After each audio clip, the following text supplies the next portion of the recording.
नमस्कार दोस्तों, आप इस चैनल को सब्सक्राइब जरूर करें। और आगे हम लोग बात कर रहे हैं कि आगामी जो इलेक्शंस होने वाले हैं पश्चिम बंगाल और केरला में, भारत के सबसे शिक्षित राज्यों में केरला आता है, पश्चिम बंगाल आता है। यहाँ के लोग सबसे ज़्यादा साक्षर हैं और इस जगह के इलेक्शंस का जो रिजल्ट है वह देश में बहुत मायने रखता है, क्योंकि शिक्षित लोग किसे चुनते हैं इस पर हमको नज़र रखनी चाहिए और इससे हम लोगों को सीखना चाहिए, क्योंकि ये दोनों जो राज्य हैं विकसित राज्य हैं भारत के, सबसे साक्षर भी हैं और सबसे ज़्यादा रोजगार भी लोग यहीं के करते हैं। दूसरी बात यह है कि शिक्षित राज्यों का चुनाव परिणाम आएगा, वह हमें यह बताएगा कि शिक्षित लोग किसे चाहते हैं। और वो क्योंकि दोनों राज्यों में जो है धार्मिक जो स्तर है पूजा पाठ का, वो अन्य राज्यों से ज़्यादा है। यानी बंगाल में दुर्गा पूजा के साथ साथ सभी पर्व बहुत ही धूमधाम से मनाए जाते हैं। बंगाल के लोग संगीत के प्रेमी भी हैं।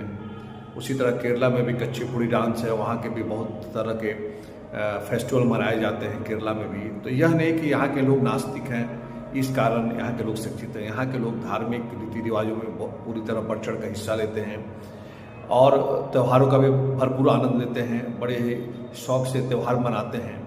उसके बाद इलेक्शन के समय उसी को जिताते हैं जिनसे उनको फ़ायदा होता है। इलेक्शन का मतलब है कि हम उस सरकार को चुनेंगे जिससे हमारा यानी जनता का फ़ायदा होगा, क्योंकि हमसे तो हमारे मत से जीतने के बाद नेता को तो फ़ायदा होता ही है, क्योंकि वो हमारे मत से जीतते हैं, हमारे टैक्स के पैसों से ऐशो आराम करते हैं, हमारे टैक्स के पैसों से विदेश भ्रमण करते हैं, हमारे टैक्स के पैसों से शान शौकत से जीते हैं और हम पैसे को मोहताज होते हैं। इसलिए अपने पॉकेट को देखते हुए, अपने फ्यूचर को देखते हुए मतदान करना चाहिए, न कि धर्म के नाम पर वोट देना चाहिए और न जातिवाद के नाम पर वोट देना चाहिए। आपको वोट देना चाहिए जो सरकारें आपके लिए अच्छी काम कर रही है उसके लिए वोट करें और निष्पक्ष होकर चुनाव में भाग लें, और जो आपके लिए काम नहीं करता है उसे ज़रूर हराएं।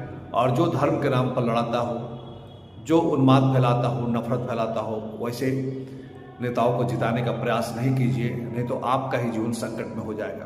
क्योंकि वैसे ही लोग रोजी रोजगार के चक्कर में इस गरीब देश में लोग परेशान रहते हैं। उसके बाद धर्म का अड़ंगा लगाकर, नफरत लगाकर लोगों के जो रोजी रोटी पर है उस पर वो लोग संकट खड़ा कर देते हैं, जिस कारण अगर नफरती अगर आंदोलन हो गए, दंगे हो गए, तो उससे कई दिनों तक दुकानें बंद रहती है और आर्थिक संकट का सामना करना पड़ता है। रोज कमाने वालों को और दिक्कत होती है। इसीलिए सोच समझकर अपना मत दीजिए